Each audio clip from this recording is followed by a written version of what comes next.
बेशकीमती पेंटिंग्स को चुराने वाला एक चोर जिसका नाम नीमो है, वो अपने बचपन का एक किस्सा सुनाता है। वो बताता है, एक बार उसके टीचर ने उससे एक सवाल पूछा कि अगर तुम्हारे घर में आग लग जाए तो तुम कौन सी 3 चीजों को बचाओगे। तो वो कहता है, पहला अपनी स्केच बुक को, दूसरा उसकी AC/DC एल्बम और तीसरा अपनी बिल्ली को। बाकी सभी बच्चों ने सबसे पहले अपने परिवार का नाम लिया था। फिर वो बताता है कि कुछ समय के बाद उसकी बिल्ली मर गई। उसने अपनी AC/DC एल्बम को एक दोस्त को दिया जो कभी वापस नहीं आई। उसके पास सिर्फ अपनी स्केच बुक रही। इसीलिए कहते हैं, जीवन खत्म हो जाता है, संगीत मध्यम पड़ जाता है, पर कला हमेशा रहती है। नीमो अपने दोस्तों की मदद से एक गगनचुंबती पेंट हाउस में घुसता है और उनके बताए सिक्योरिटी सिस्टम में एक कोड डालकर वहाँ के सिक्योरिटी अलार्म को 7 मिनट के लिए बंद कर देता है। नीमो वहाँ एक ऑस्ट्रेलियन चित्रकार शियल, जो 28 वर्ष की आयु में ही स्पेनिश फ्लू के कारण मर गया था, उसकी बनाई पेंटिंग्स को चुराने आया था। नीमो पेंटिंग्स चुराना शुरू कर देता है,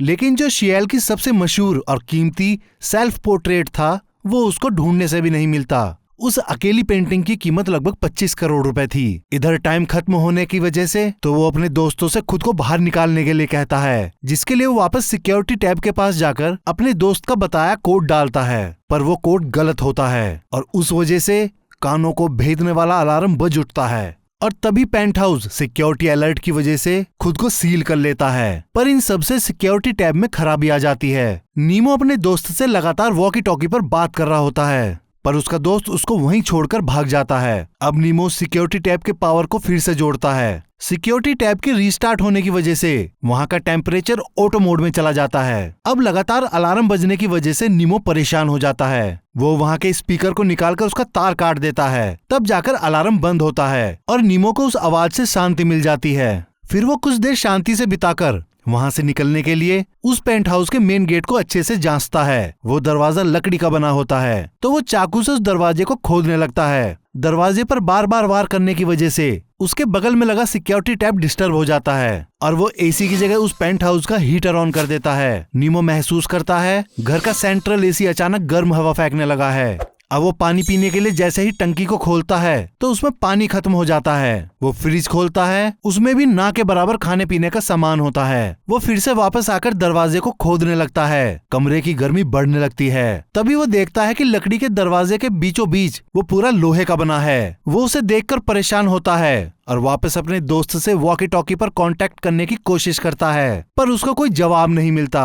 अब उसको भूख लगने लगती है, तो वो फ्रिज में से बचा हुआ बिस्किट निकालकर खाता है और टीवी देखता है। फिर वो वहाँ लगे सिक्योरिटी मॉनिटर से बिल्डिंग के नीचे बैठे सिक्योरिटी गार्ड को देखता है। फिर उसकी निगाह सामने वाली दीवार पे पड़ती है। वहाँ शियल की एक पेंटिंग, जिसको न्यूड के नाम से जाना जाता है, वो टंगी मिलती है। अब रात को वो सो जाता है। अगली सुबह हेलीकॉप्टर की आवाज से वो जागता है। उसको लगता है कि उसके दोस्त उसे बचाने आए हैं। वो बालकनी से झांक कर देखता है, पर ऐसा नहीं होता। तभी उसकी नजर एक कबूतर पर पड़ती है, जो वहीं बालकनी में आकर फंस गया था। अब घर का टेम्परेचर 32 डिग्री सेल्सियस हो जाता है। नीमो अपने दोस्त से कांटेक्ट करने की कोशिश करता है, पर इस बार भी उसे कोई जवाब नहीं मिलता। फिर वो अपने दोस्त से बात करने के लिए वहीं रख के फोन को उठाता है, पर वो भी डेड होता है। नीमो वहाँ से निकलने के लिए और रास्ते खोजता है। तभी उसकी नजर छत पर बॉक्स नुमा रोशनदान पर पड़ती है। उसको देखकर वो समझ जाता है कि वही रास्ता है जहाँ सब निकला जा सकता है। तो वो उस घर में मौजूद सामानों को इकट्ठा कर एक मचान बनाना शुरू करता है,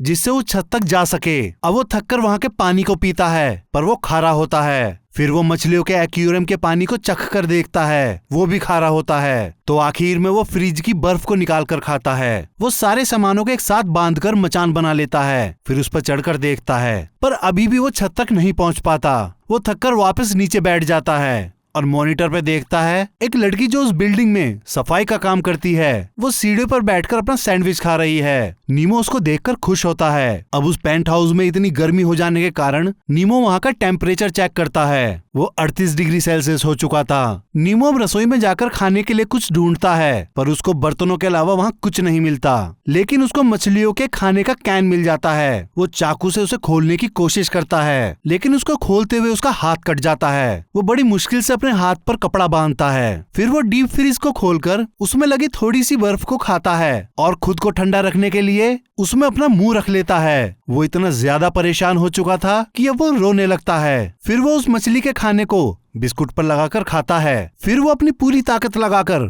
वहाँ के स्टोर रूम को खोल लेता है, पर वहाँ भी उसको कुछ ज्यादा नहीं मिलता। तभी उसको पौधों में पानी गिरने की आवाज आती है। वो भाग कर जाता है और उस पानी को पीकर अपने शरीर को ठंडा करने के लिए वहीं लेट जाता है, और इस थोड़ी सी मिली तसल्ली की वजह से वो हंसने लगता है। फिर वो बेड की पट्टियों को काटकर साथ में और फर्नीचर लगाकर अपने बनाए मचान से बांधता है, और अब वो छत के रोशनदान तक पहुंच जाता है। पर उस रोशनदान की मोटी शीट उससे टूटती ही नहीं। इतनी देर में अपार्टमेंट का टेम्परेचर 41 डिग्री सेल्सियस हो जाता है। नीमो गर्मी के कारण अपने कपड़े उतार देता है। तभी वो मॉनिटर पर देखता है सफाई करने वाली लड़की उसी पेंट हाउस के बाहर खड़ी होकर सफाई कर रही होती है। नीमो जल्दी से अपने कपड़े पहनता है और मेन गेट को खटखटाने लगता है, लेकिन ईयरफोन लगे होने की वजह से वो लड़की कुछ नहीं सुन पाती और वहाँ से सफाई कर चली जाती है। तभी उस पेंट हाउस का एसी अपने आप चालू हो जाता है। नीमो अब ठंडी हवा महसूस करता है। अब घर का टेम्परेचर गिरने लगता है। वो पानी पीने के लिए पौधों में लगे स्प्रिंकल पाइप में बाउल लगा देता है। अब जब उस पाइप में पानी आता है तो वो बाउल में भर जाता है। नीमो उस पानी को बोतल में भरकर पीता है। फिर वो उस घर में और खोजबीन करता है। उसको वहाँ कुछ चीजें मिलती हैं। वो उनसे छत के रोशनदान के फ्रेम को तोड़ने की कोशिश करता है। अब घर का टेम्परेचर नीचे गिरता हुआ 8 डिग्री सेल्सियस हो जाता है। नीमो को बहुत ठंड लगती है तो वो टेम्परेचर को बढ़ाने की कोशिश करता है, पर टेम्परेचर 2 डिग्री और गिर जाता है। अब वो देखता है कि उसकी वॉकी टॉकी की बैटरी सिर्फ 1% बची है। अगली सुबह तक नीमो रोशनदान के पूरे फ्रेम के सीमेंट को तोड़ देता है। वो देखता है उस लोहे के फ्रेम में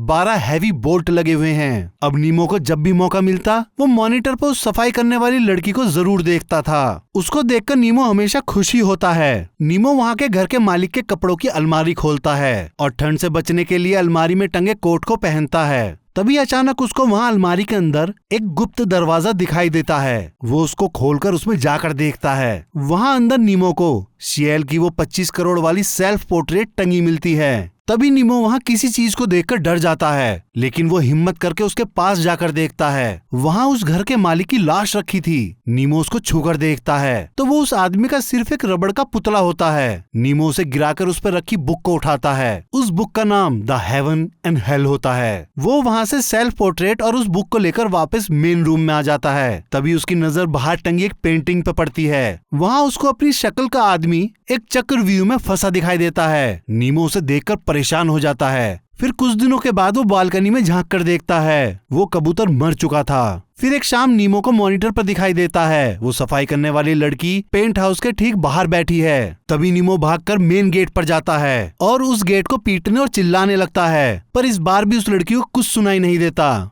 और वो नीचे चली जाती है। अब नीमो की हिम्मत जवाब दे जाती है। वो थककर सो जाता है। उसको एक सपना दिखाई देता है कि वो एक पार्टी में है और वो उस पेंट हाउस के मालिक से बात करता है, जहाँ उस पेंट हाउस का मालिक उससे बात करते हुए पूछता है, आखिर तुमको सेल्फ पोर्ट्रेट मिल ही गया, अब तुमको कैसा लग रहा है? नीमो से कहता है, मुझको चुनौतियाँ पसंद हैं। तभी उसको वहाँ सफाई करने वाली लड़की भी दिखाई देती है, पर वो वहाँ एक मेहमान के रूप में थी। फिर नीमो को उस पेंट हाउस का मेन गेट खुला दिखाई देता है तो अचानक नीमो नींद से जाग जाता है। वो मेन गेट की तरफ जाकर देखता है, पर वो बंद होता है। अब नीमो फिर से अपने मन को पक्का करके छत के बोल्ट को खोलने की कोशिश करता है, पर वो उसे खोल नहीं पाता। अब उसके पास खाना नहीं होता तो वो एक्वेरियम की मछली को पकड़कर मार कर खाता है और एक लकड़ी का फ्रेम बनाकर छत के बोल्ट को खोलने की कोशिश करता है। इस बार वो एक बोल्ट खोल लेता है। नीमो अपनी डायरी, जिसमें वो टाइम बिताने के लिए ड्राइंग करता था, वो भर जाती है तो वो वहीं दीवार पर ड्राइंग बनाता है और उसके दिमाग में जो कुछ भी चल रहा होता है वो उसे बना देता है। वो एक बवंडर बनाता है जिसमें वो दिखाता है कि उसमें उसकी सोच और समय के अलावा सब कुछ खिंच गया है। नीमो ने सारा घर बिखेर दिया था।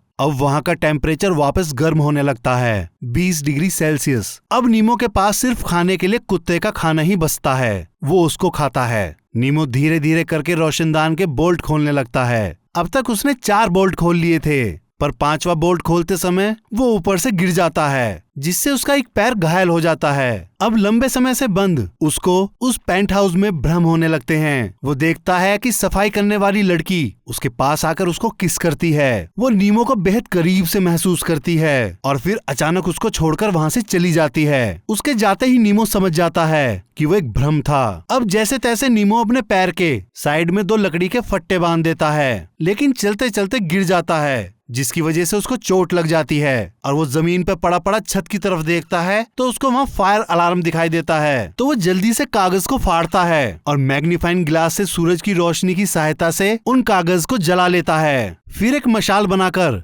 फायर अलार्म के पास लगा देता है। वो अलार्म फायर को डिटेक्ट करके वाटर स्प्रिंकल्स से पूरे घर में पानी की बारिश कर देता है। फिर नीमो मेन गेट पर जाकर देखता है पर वो फिर भी नहीं खुलता, लेकिन पानी गिरने की वजह से उसके मॉनिटर का डिस्प्ले चला जाता है। अब नीमो परेशान होकर वहीं सोफे पर बैठ जाता है और जब पानी गिरना बंद होता है तो वो देखता है कि पूरे घर में पानी भर गया है। समय बीतता चला जाता है। अब सर्दियों का मौसम आ जाता है। इस समय नीमो अपने अकेलेपन और अपने मन के अंतर्युद्ध से लड़ता हुआ आखिरकार रोशनदान पे लगे पूरे 12 बोल्ट खोल लेता है। फिर वो उस रोशनदान से बाहर निकलने से पहले उस पेंट हाउस के मालिक के लिए दीवार पर एक मैसेज लिखता है। बिल्लियां मर जाती हैं, संगीत मध्यम पड़ जाते हैं, पर कला हमेशा के लिए रहती है। और लिखता है, मैंने आपकी 3 चीज खत्म होने से बचा ली। मैं आपके घर में बहुत थोड़े समय के लिए रहा। ये आपके लिए घर है पर मेरे लिए ये एक जेल रही। लेकिन अगर मैंने इसको तबाह कर दिया है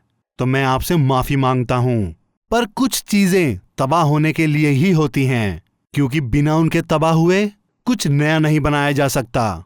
फिर निमोज मचान पर चढ़कर उस रोशनदान से बाहर निकल जाता है और ये कहानी यहीं खत्म हो जाती है। आशा करता हूँ कि आप सभी को ये एक्सप्लेनेशन पसंद आई होगी। और भी मूवी के एक्सप्लेनेशन सुनने के लिए आप हमारे इस चैनल को लाइक करें, सब्सक्राइब करें और साथ ही बेल आइकन दबाना ना भूलें।